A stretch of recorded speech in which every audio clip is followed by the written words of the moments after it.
Cajón. Le cajon ou cajon est un instrument de musique inventé au Pérou au XVIIIe siècle. Par rapport au cajon traditionnel, le cajon actuel possède généralement un élément de plus, le timbre, qui rend le son proche de celui d'une caisse claire de batterie. C'est l'un des rares instruments de musique où l'artiste s'assoit dessus et cela transmet le rythme au corps du cajonero. En 2001, il est reconnu comme patrimoine culture du Pérou. Cet instrument fait à présent partie intégrante de la pédagogie musicale active Schulwerk. Considérations historiques. Il fut très certainement à ses débuts une caisse destinée à la cueillette des fruits ou à la pêche des poissons, les esclaves n'ayant pas accès à autre chose que les matériaux rustiques. Au Pérou, il existe des documents sur l'existence de cet instrument du milieu du XIXe siècle mais son origine remonte à plus loin lors de la colonisation de l'Espagne en Amérique.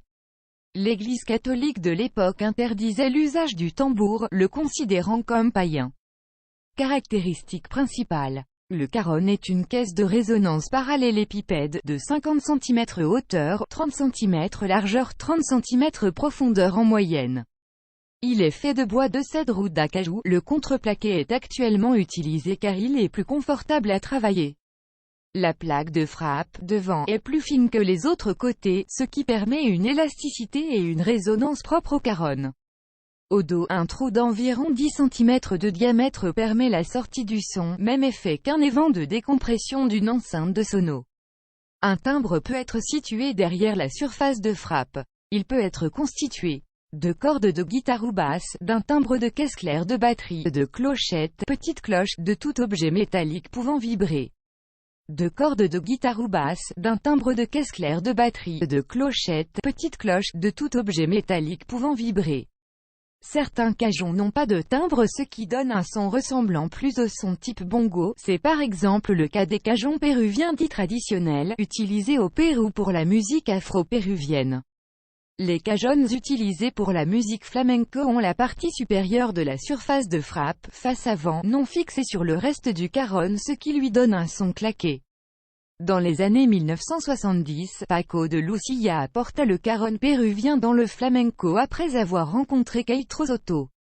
En ajoutant un timbre fait de cordes de guitare, Paco de Lucía invente les premiers cajons flamenco. Ainsi, les cajons dits flamenco détiennent toujours des timbres principalement faits de cordes. D'apparence rudimentaire, il offre de multiples combinaisons sonores s'adaptant à tous les genres musicaux même s'il reste l'instrument phare des musiques latines, traditionnellement des musiques criollas de la côte péruvienne. On joue du cajon en étant assis dessus, de manière équilibrée. Certaines personnes l'utilisent bloqué à plat entre les jambes, comme un djembé, ou encore posé sur un socle devant soi. Différents sons se situent sur diverses parties de l'instrument. En allant du haut vers le centre, on obtient des sons du plus aigu au plus grave. La façon de faire rebondir la main permet d'obtenir plus ou moins de résonance. Les claquets permettent aussi une plus grande variété de sons. Le cajon se joue avec les pieds et les mains. Une technique consiste à poser le pied sur la table de frappe de haut en bas pour modifier le son pendant que l'on joue avec les mains. Il est également possible d'utiliser une pédale de grosse caisse à condition d'adapter la fixation et de modérer sa force de frappe, la plaque de frappe étant moins robuste qu'une peau de grosse caisse. Dans la culture, le groupe de rock acoustique américain Boys Avenue emploie le cajon dans certaines de ses nouvelles reprises, Here Without You, 3 Doors Down, et Just Can't Get Enough, Black Eyed Peas.